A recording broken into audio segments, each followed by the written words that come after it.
something that could be monetized necessarily, but I think that it was successful in one key.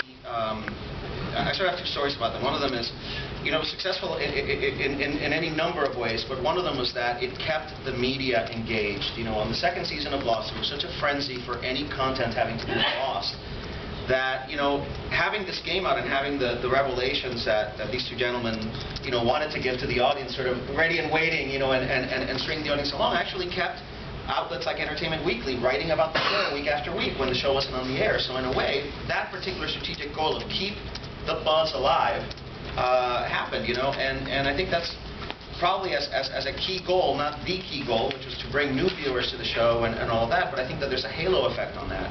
The other thing I would say is it's interesting because I did a panel with the people who did Lonely Girl and one of the people who did The Beast, and I sort of mentioned that I had worked on the Lost experience, and there was a generalized sort of snickering because I think we were sort of the mainstream kind of ARG, and I think a lot of people who do that kind of work sort of look at us as this big sort of corporate entity. But when I explained sort of what the circumstances were under which we did it, which is that we did not have a mission control room.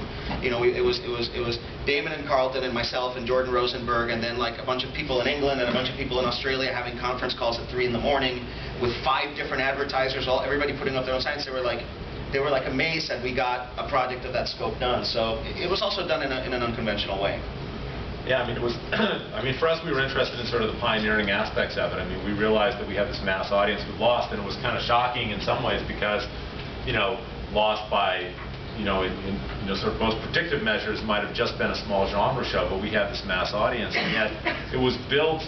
We kind of thought we were making basically a character show, and the character show was the cake, and the mythology was the frosting. But there were a lot of people that were interested in the frosting, and one of the things that happened as we started moving into kind of a new media era where there were all these other platforms, primarily the internet, available, which was there were opportunities to tell different types of stories, and this is kind of what Damon was talking about. We had constructed all this mythology, which we needed to know in order to write the show, but we were never going to do it on the show. And these other platforms became ways to tell stories that would engage some percentage of the audience, but wouldn't alienate a mainstream audience. Our sort of primary rule was never put anything out there that you had to watch. So the mothership, the show Lost.